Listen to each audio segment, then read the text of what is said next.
Good morning student. कल मैंने जो वीडियो डाला था प्रीवियस वीडियो में, फर्स्ट पार्ट इलेक्ट्रिक करंट के वीडियो में मैंने चार्ज के बारे में डिटेल इन्फॉर्मेशन आपको दिया था, करंट के बारे में डिटेल इन्फॉर्मेशन दिया था, करंट किसी भी कंडक्टर में क्यों फ्लो होता है, तो due to potential difference flow होता है। इलेक्ट्रिक पोटेंशियल क्या है इसके बारे में मैंने आपको डिटेल बताया था। फिर यूनिट ऑफ पोटेंशियल के बारे में मैंने बताया था कि वोल्ट होता है, कैसे हम लोग 1 वोल्ट को डिफाइन करेंगे इसको मैंने आपको समझाया था। साथ ही इलेक्ट्रिक पोटेंशियल एनर्जी क्या होता है इसके बारे में मैंने बताया था। लास्ट में जब हम लोग इस चैप्टर इस पार्ट में जब आगे बढ़े थे तो हम लोगों ने सेल और बैटरी को समझा था। सेल और बैटरी क्या होता है, तो अप्लाइड पोटेंशियल किसी भी फील्ड में देने का काम सेल और बैटरी करता है।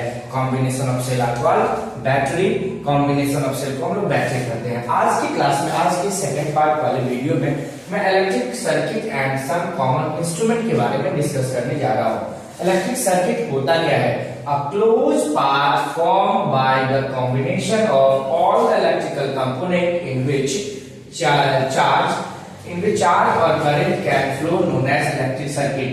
ऐसा क्लोज पाथ जिसमें कि हम लोग जितने भी इलेक्ट्रिकल कंपोनेंट है, चाहे वो वायर हो, चाहे बल्ब हो, या स्विच हो, या की हो, सभी को कंबाइन करके जो हम लोग एक क्लोज पाथ बनाते हैं उसको इलेक्ट्रिक सर्किट कहा जाता है। जैसे आपको फिगर में दिख रहा होगा, एक बल्ब है, बल्ब को मैंने क्या किया, तो बैटरी और सेल से कनेक्ट किया, फिर एक स्विच लगाया और फिर पाथ जैसे कंप्लीट हुआ बल्ब ग्लो कर गया। यही आपका सिंपल सर्किट डायग्राम। अगर एग्जाम में आप मुझसे पूछे कि सिंपल सर्किट डायग्राम बनाना है तो इस तरीके का आप डायग्राम बना सकते हो। सर्किट की डिटेल इंफॉर्मेशन में अब अगर हम लोग आगे बढ़ते हैं तो सर्किट के दो टाइप है, एक ओपन सर्किट, दूसरा क्लोज सर्किट। ओपन सर्किट में bulb can't glow, open circuit में बल्ब नहीं ग्लो होता। क्यों? क्योंकि इसका पाथ इनकम्प्लीट है। और क्लोज सर्किट में बल्ब ग्लो हो रहा है, होता हुआ आपको दिख रहा है। क्यों? क्योंकि ऑन कंडीशन में स्विच, पाथ कंप्लीट है, इसीलिए बल्ब इसमें ग्लो कर रहे हैं। अब इस क्लास को आगे बढ़ाते हुए अब हम सब कॉमन इंस्ट्रूमेंट के बेसिस पे भी बात करेंगे कि कौन से ऐसे इंस्ट्रूमेंट है। अभी तक हम लोगों ने देखा कि जब किसी भी सर्किट के दौरान, जब किसी भी सर्किट में हम लोग क्या करते हैं, तो करंट को पोटेंशियल डिफरेंस की वजह से जब हम लोग पास करवाते हैं तो वो सर्किट कंप्लीट सर्किट होता है और वहां पे बल्ब या फिर कोई भी कंडक्टर, जो भी हम लोग इलेक्ट्रिकल कंजम्पशन वाला डिवाइस यूज करते हैं, वो वहां पे वर्क करना शुरू कर देता है। तो यहाँ पे दो चीज आया, एक आया करंट और एक आया पोटेंशियल डिफरेंस। तो यहाँ पे अब हम लोग दो तरीके के इंस्ट्रूमेंट के बारे में पढ़ेंगे, फिर इसकी कॉम्बिनेशन को समझेंगे। तो दो कॉमन जो इंस्ट्रूमेंट है जो हम लोग को इलेक्ट्रिक सर्किट में यूज किया जाता है, वो कॉमन सर्किट है आपका कॉमन इक्विपमेंट जो है इलेक्ट्रिकल इक्विपमेंट, वो आपका है वोल्ट मीटर एंड आर्मीचर। जैसा कि मैंने टर्म में बताया है आप लोगों को, दो चीज हुआ, हम लोगों ने अप्लाइड पोटेंशियल दिया और करंट फ्लो हुआ।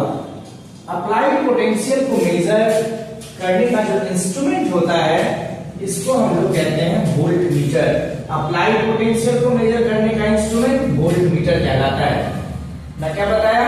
अप्लाइड पोटेंशियल को मेजर करने का जो इंस्ट्रूमेंट होता है इसको हम लोग कहते हैं वोल्ट मीटर, जबकि करंट को मेजर करने का इंस्ट्रूमेंट को हम लोग आर्मीचर कहते हैं। What is armature? ये क्वेश्चन डिफाइन लेटर में आ सकता है। आर्मीचर कौन सा इंस्ट्रूमेंट है? तो ammeter is an instrument that is used to measure current passing through the conductor, current passing through the circuit. Circuit से कितने करंट पास हो रहे हैं इसको मेजर करने के लिए आर्मीचर का यूज किया जाता है। जबकि voltmeter is an instrument that is used to measure the applied potential across the circuit. Potential difference कितने सर्किट में है इसको मेजर करने के लिए हम लोग वोल्ट मीटर का यूज करते हैं। मैंने बताया आप लोगों को कि इंस्ट्रूमेंट जो कि करंट को मेजर का काम करता है वो है आर्मीचर, जबकि पोटेंशियल डिफरेंस को मेजर करने का जो इंस्ट्रूमेंट है इसको हम लोग वोल्ट मीटर कहते हैं। तो आर्मीचर को पहले हम डिफाइन करेंगे। आर्मीचर को डिफाइन करेंगे, it is an instrument, it is an electrical instrument, electrical instrument that is used to measure current passing through the circuit, that is used to measure current passing through the circuit, passing through the circuit। एक ऐसा instrument जिसको की use करके हम लोग कितना current circuit से पास हो रहा है इसको मेजर करने का काम करते हैं, इसी को आर्मीचर कहा जाता है। जबकि दूसरा जो इंस्ट्रूमेंट है वोल्ट मीटर, जैसा कि इसको समझ में भी आप लोग आ जाएगा, volt related to potential difference, इसे भी आप समझ सकते हैं volt related to potential difference. तो वोल्ट मीटर क्या होगा? It is an electrical instrument, it is an electrical instrument that is used to measure potential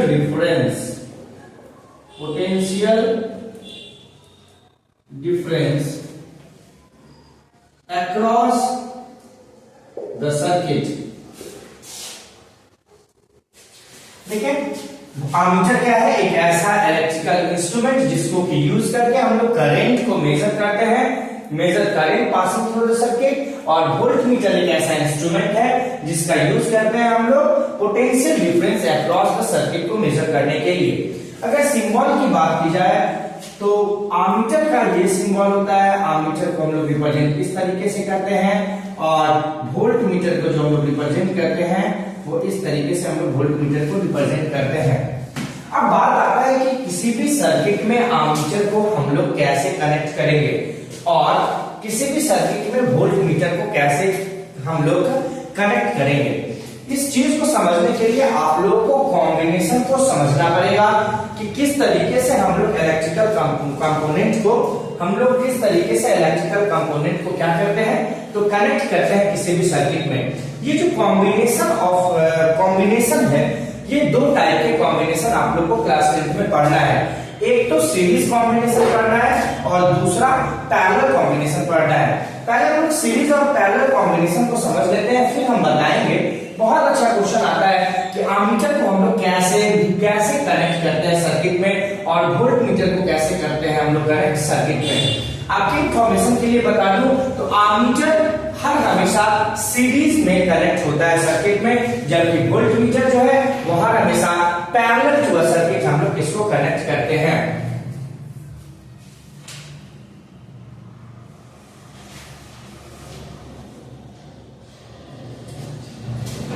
अब हम थोड़ा सा इस टॉपिक को आगे बढ़ाते हुए कॉम्बिनेशन को समझते हैं। कॉम्बिनेशन ऑफ रेसिस्टर जो होते हैं वो सीरीज कॉम्बिनेशन, एक पैरेलल कॉम्बिनेशन होता है।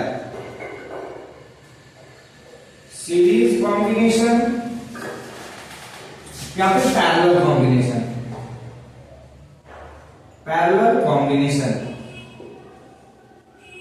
सीरीज कॉम्बिनेशन को हम लोग डिफाइन करते हैं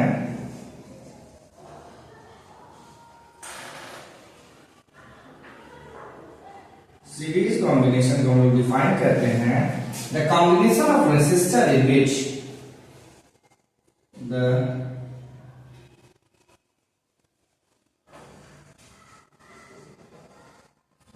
combination of resistor in which current remains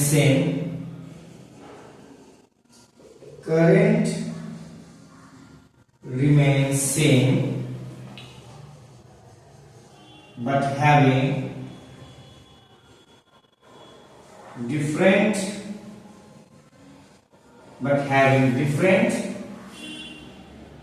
potential difference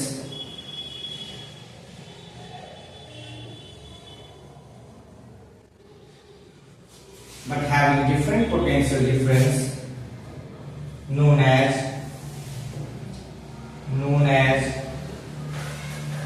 series combination। देखिए ऐसा कॉम्बिनेशन रेसिस्टर क्या हुआ, जो भी ऐसा इक्विपमेंट जो इलेक्ट्रिसिटी को कंज्यूम करता हो, जिससे इलेक्ट्रिसिटी पास होता हो, that is called resistor.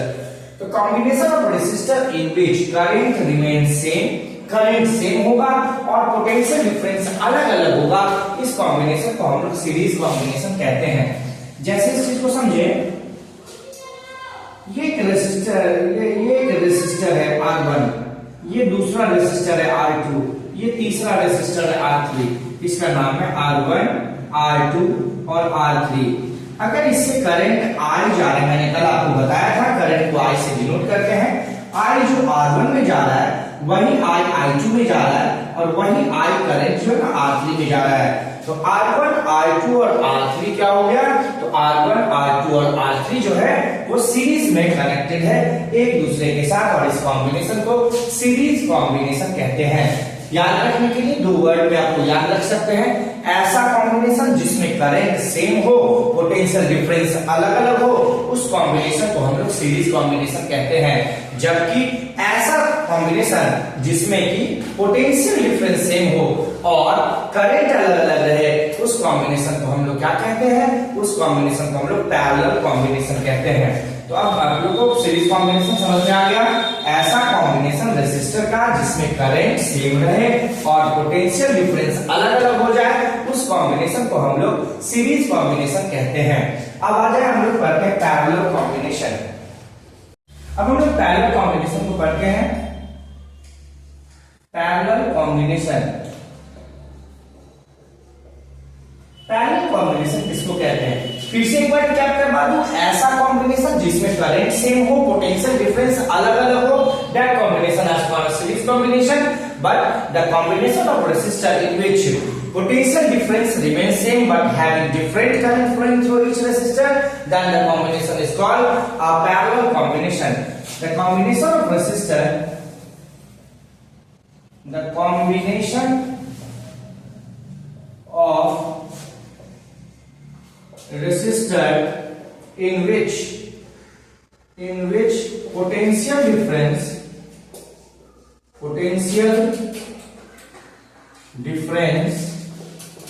remains same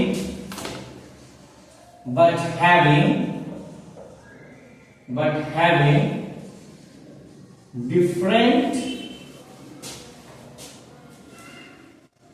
different current passing through each resistor, but having different current passing through each resistor, known as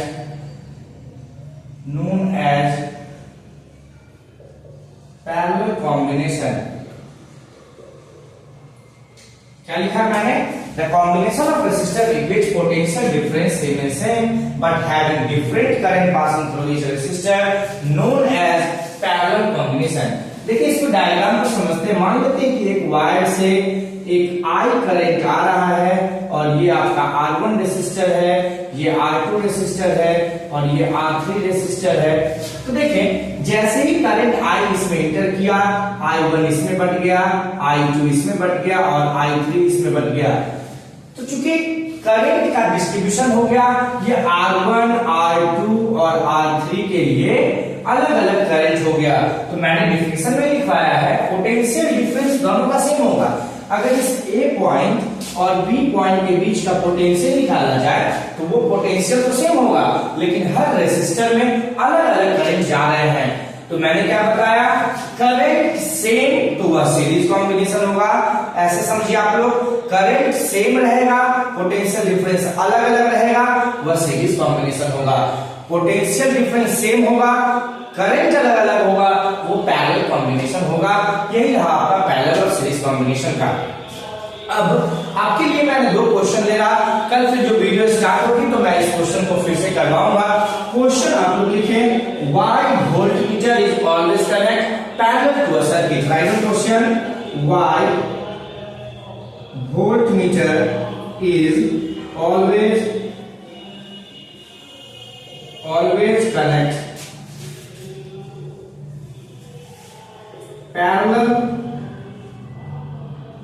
parallel to the circuit। क्यों हम लोग वोल्टमीटर को हर हमेशा parallel to the circuit connect करते हैं, इसका answer आप लोग लिखोगे, why ammeter is always connect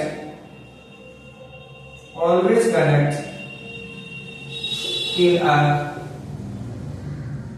series, why armature is always connected in a series to the circuit? हम लोग क्यों वोल्टमीटर को पैरेलली कनेक्ट करते हैं और अमीटर को क्यों सीरीज में कनेक्ट करते हैं, इसी के बेसिस पे आपको आंसर देना होगा। अब थोड़ा सा मैं आपको समझा देता, फिर इसका आंसर आप लोग लिखे और कमेंट में जरूर लिखेंगे इसका आंसर क्या होगा, है ना। Why voltmeter is always connect parallel to a circuit? Voltmeter आप लोग को मैंने अभी जस्ट बताया, ऐसा इंस्ट्रूमेंट जो पोटेंशियल डिफरेंस को मेजर करे, वह इंस्ट्रूमेंट का नाम है वोल्टमीटर। तो देखिए किस कॉम्बिनेशन में पोटेंशियल डिफरेंस सेम होता है, हम लोग को पता है कि पैरेलल कॉम्बिनेशन में पोटेंशियल डिफरेंस सेम होता है, इसीलिए वोल्टमीटर को पैरेलली कनेक्ट करते हैं। आमीटर हम लोग जानते हैं कि सीरीज कॉम्बिनेशन में, अभी भी हम लोगों ने पढ़ा है कि सीरीज कॉम्बिनेशन में करंट सेम होता है और उस सेम करंट को मेजर करने के लिए हम लोग आमीटर को सीरीज में लगाते हैं। इस दोनों क्वेश्चंस पे आप लोग प्रिपरेशन कर लेंगे, हो सकता है कि 2025 बोर्ड एग्जाम में इसमें से कोई एक क्वेश्चन रीजन बेस्ड क्वेश्चन में आप लोग को मिल सकता है। आगे का जो टॉपिक है वो बहुत इंपॉर्टेंट है और वो टॉपिक है ओम्स लॉ। खूब सारा क्वेश्चन पूछे जाने वाला ये टॉपिक है, बहुत सारे क्वेश्चन हर सेट में आप लोगों को एग्जाम में ओम्स लॉ से क्वेश्चन रिलेटेड जरूर मिलेगा, चाहे वो ओम्स लॉ के स्टेटमेंट हो, चाहे वो ओम्स लॉ का verification, graphical verification, Ohm's law के स्टेटमेंट्स का ग्राफिकल वेरिफिकेशन क्या है, इसको एक डाटा के पॉइंट ऑफ व्यू से आप लोगों को एक्सप्लेन करना होगा। इस तरीके का क्वेश्चन हम लोगों ने देखा हर प्रीवियस एग्जाम में, इस टाइप से ओम्स लॉ से क्वेश्चंस आते ही आते हैं। इस टॉपिक को हम लोग कब करते हैं। अब जो बहुत इंपॉर्टेंट टॉपिक मैंने पहले ही बताया वो है ओम्स लॉ। ओम्स लॉ बहुत इंपॉर्टेंट है आप लोग के एग्जामिनेशन के पॉइंट ऑफ व्यू से। अभी भी हम लोगों ने समझा है कि पोटेंशियल डिफरेंस सर्किट में जनरेट होगा, करंट फ्लो होना शुरू होगा। अब आपके भी मन में ये क्वेश्चन आएगा कि करंट और पोटेंशियल डिफरेंस में क्या रिलेशन है, करंट और पोटेंशियल डिफरेंस में क्या रिलेशन है, इस चीज को हम लोग समझते हैं। और इसी चीज को सबसे पहले ओम साहब ने अच्छे से एक्सप्लेन किया था कि पोटेंशियल डिफरेंस और करंट में किस तरीके का रिलेशन होता है, करंट और पोटेंशियल डिफरेंस में किस तरीके का रिलेशन हम लोग को देखने को मिलता है। इस चीज को हम लोग ओम्स लॉ के स्टेटमेंट में पढ़ेंगे। According to Ohm's law, current is directly proportional to applied potential और potential difference across the circuit. इस स्टेटमेंट का मतलब होता क्या है कि current directly proportional to, current is directly proportional to potential difference. According to Ohm's law, I directly proportional to V। मतलब अगर आप लोग सिंपली सोचे कि अगर किसी भी सर्किट में, ये सर्किट मैं बना लिया सिंपल सर्किट, और सिंपल सर्किट में अगर अप्लाइड पोटेंशियल V है और इसमें I करंट फ्लो हो रहे हैं, तो V जो है ना और I में कैसा रिलेशन है, तो I directly proportional to V है। और हम लोग जानते हैं कि फिजिक्स या मैथमेटिक्स में जब भी प्रोपोर्शनैलिटी के साइन को हटाते हैं तो एक कांस्टेंट हम लोग को डालना होता है। तो इसी इक्वेशन में जब हम लोग कांस्टेंट डालते हैं तो R equals 1 by RV, R equals 1 by RV।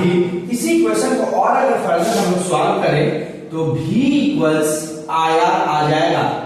लेकिन अकॉर्डिंग टू ओम्स लॉ इस दौरान अप्लाइड पोटेंशियल और करंट का जो रिलेशन दिया गया है, इस दौरान आपको याद क्या रखना है, फिजिकल कंडीशन रिमेन कांस्टेंट, जैसे कि टेम्परेचर को हम लोग को कांस्टेंट रखना होगा। आगे मैं ये भी बताऊंगा कि टेम्परेचर को क्यों कांस्टेंट रखना पड़ता है ओम्स लॉ के दौरान। तो स्टेटमेंट आप लोग अब समझ गए, ये बहुत इंपॉर्टेंट फॉर्मूला है। V इक्वल्स आया पूरे 10th और 12th में भी आप लोगों को ये फॉर्मूला देखने को मिलेगा। V equals IR means applied potential, V equals current into resistance. यहां जो R है where R is proportionality constant, proportionality constant called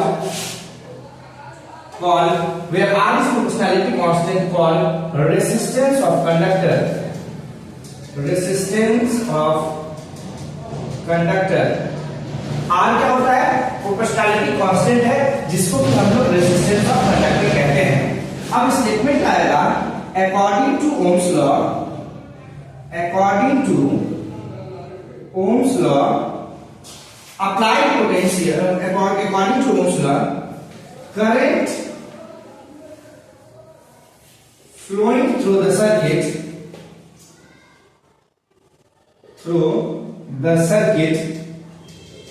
is directly proportional to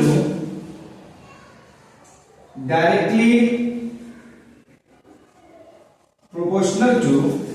flowing through the circuit is directly proportional to applied potential difference across the field. Potential difference across the field. Across the field. Having temperature remain constant. Having temperature remain constant, ये आपका statement हो गया। बहुत सारे exam में आप लोग को प्रीवियस के क्वेश्चन से आप लोग अगर जाते होंगे, प्रीवियस क्वेश्चन को सॉल्व करते होंगे, तो आपको कि ओम्स लॉ और उसके स्टेटमेंट को जरूर वहां से क्वेश्चन बनता हुआ दिख रहा होगा। फिर से मैं रिकैप करवा दूं, current directly proportional to potential difference. याद रखना है टेम्परेचर को कांस्टेंट रखना है। टेम्परेचर क्यों कांस्टेंट होगा, आगे फिर हम इस चीज को डिस्कस करेंगे। अगर प्रोपोर्शनलिटी को साइन को इक्वल टू में कन्वर्ट करते हैं तो एक प्रोपोर्शनल कांस्टेंट को हम लोग को डालना पड़ता है। तो मैंने यहाँ पे प्रोपोर्शनलिटी कांस्टेंट की 1/r रहा, जहां पे r जो है ना प्रोपोर्शनलिटी कांस्टेंट, जिसको कि रेजिस्टेंस ऑफ द कंडक्टर कहा जाता है। यहां से एक फार्मूला हम लोग को मिलता है V = IR, means applied potential equals current into resistance. According to Ohm's law, current flowing through the circuit is directly proportional to applied potential difference across the field having temperature remain constant. अब मैं एक word use किया directly proportional. बहुत सारे बच्चे को इसमें problem होगी कि डायरेक्टली प्रोपोर्शनल और इनवर्सली प्रोपोर्शनल किसको कहते हैं। एक बहुत बेस्ट एग्जांपल, सबको आप लोग मार्केट गए होंगे, सोच के देखिए, जब हम लोग मार्केट जाते हैं तो जितना खर्च करते हैं उतना हमारे पास हम मार्केट से सामान खरीद पाते हैं। तो यहाँ पे आपका जो एक्सपेंडिचर हो गया, एक्सपेंडिचर बढ़ेगा तो आपके गुड्स की संख्या बढ़ जाएगी, एक्सपेंडिचर घटेगा, गुड्स का संख्या कम हो जाएगा। इसी को हम लोग कहते हैं डायरेक्टली प्रोपोर्शनल। जब कोई एक डाटा को इंक्रीज किया जाए, दूसरा उसके साथ साथ ठीक उसी रूप से इंक्रीज हो तो इसको, या डिक्रीज अगर एक हो रहा हो, दूसरा ठीक उसके साथ साथ ही डिक्रीज हो तो इसको डायरेक्टली प्रोपोर्शनल कहते हैं। जबकि सेम एग्जांपल को आप लेके देखें, जितना आप एक्सपेंस करोगे आपका एक्सपेंस बढ़ेगा, उतना आपके जेब में पैसा कमेगा। मतलब एक डाटा जितना ही बढ़ रहा है, सेम टाइम में वही डाटा, एक डाटा उतना ही कम रहा है। इस दोनों के रिलेशन को इनवर्सली प्रोपोर्शनल कहेंगे। मतलब अगर मोटे तौर पे अगर समझा जाए तो एक चीज के बढ़ने से दूसरा चीज सेम अमाउंट में बढ़ता है, इसको हम लोग डायरेक्टली प्रोपोर्शनल कहते हैं। बल्कि एक चीज के बढ़ने से दूसरा चीजों में उसी अनुसार जितने स्पीड से, जितने रेशियो से, जितने परसेंटेज से अगर फर्स्ट वाले बढ़ रहे हैं, ठीक उतने ही परसेंटेज, उतने ही रेशियो से, उतने ही फैक्टर से अगर सेकंड वाले अगर डिक्रीज करे, that is called inversely proportional. एक के बढ़ने से दूसरा घटे, दैट इज इनवर्सली प्रोपोर्शनल। एक के बढ़ने से दूसरा बढ़े, दैट इज डायरेक्टली प्रोपोर्शनल।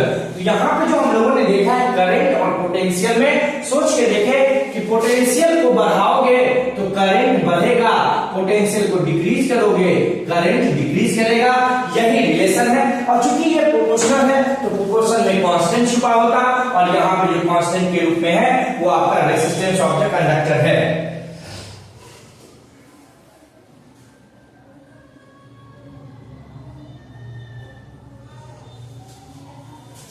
आप लोग स्क्रीनशॉट ले लें, जो भी मैंने यहाँ पे ओम्स लॉ के बारे में बताया इसका स्क्रीनशॉट ले लें। बहुत अच्छे से मैंने इस चीज को समझाया है। अब फिर से फर्दर अगर हम लोग आगे बढ़ते हैं टॉपिक में, तो यहाँ पे एक चीज हम लोग को नया दिखता हुआ मिलता है R, जिसको कि रेजिस्टेंस ऑफ द कंडक्टर कहते हैं। अब क्वेश्चन आता है रेजिस्टेंस ऑफ द कंडक्टर क्या है? What do you mean by resistance of the conductor? याद रखें, द हिंड्रेंस और ऑब्स्टेकल, हिंड्रेंस और obstacle produced by the conductor during the flow of current known as resistance। किसी भी कंडक्टर के द्वारा, किसी भी कंडक्टर के द्वारा करंट के फ्लो होने के दौरान जो रुकावट पैदा होती है कंडक्टर में करंट का, इसी को हम लोग कहते हैं रेजिस्टेंस। तो right on the definition of resistance. Resistance का डेफिनेशन होगा the obstacle produced by conductor during the flow of charge या करंट known as resistance क्या है? Obstacle produced by conductor during the flow of charge और current known as resistance क्या है? Resistance है obstacle obstacle का मतलब रुकावट, हिंड्रेंस, रुकावट produced by conductor during the flow of charge और करंट इज कॉल्ड रेसिस्टेंस। अगर यहां से हम लोग बात की जाए रेसिस्टेंस के यूनिट क्या होंगे, यूनिट ऑफ रेसिस्टेंस, देखिए हमारे पास एक फॉर्मूला आया है V इक्वल्स IR, यहां से हम लोग R equals V by I कर सकते हैं, R equals V by R कर सकते हैं, R equals V by R होगा। तो R equals V by I जब होगा तो unit of R equals unit of V divided by unit of I। इसका सीधा मतलब होता है कि यूनिट ऑफ V क्या है, मैंने आपको बताया था, यूनिट ऑफ V है वोल्ट और divided by unit of current क्या है, एम्पियर। अब वोल्ट पर एम्पियर को हम लोग ओम कहते हैं। यहां से आपके एग्जाम में क्वेश्चन आ सकता है डिफाइन 1 ओम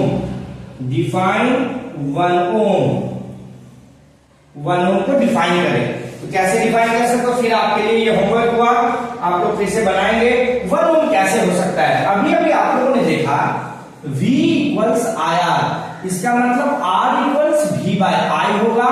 R 1 ओम कब होगा? जब V 1 वोल्ट होगा और करंट 1 एम्पियर होगा, तो R 1 ओम हो जाएगा। हम लोग ओम का डिनोटेशन जो करते हैं इस तरीके का इसका सिंबल होता है। तो 1 ओम क्या है? If applied potential across the circuit is 1 volt and current draw is 1 ampere, then the resistance of conductor is 1 ohm। आपको मैंने बता दिया, आप लोग खुद से लिख के अपने आप को चेक करोगे। फिर से सुन लो, डिफाइन 1 ओम का डेफिनेशन क्या होगा? If the applied potential difference across the circuit is 1 volt and 1 ampere of current is flowing through the circuit, then the resistance of conductor is 1 ohm। Resistance of the conductor क्या होगा? 1 ओम होगा। Next जो ये इसका electricity का जो third part video का होगा, वो थर्ड पार्ट वीडियो जो बनाएंगे वो उसका स्टार्टिंग हम लोग ओम्स लॉ को डिफाइन करते हुए फिर से एक बार रिकैप करवाते हुए और हम लोग आगे बढ़ेंगे।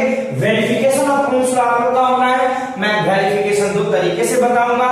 एक बताऊंगा कि V बाय I का रेशियो कांस्टेंट होता है और दूसरा कि V बाय I का जो ग्राफ बनता है वो straight line passing through origin होता है।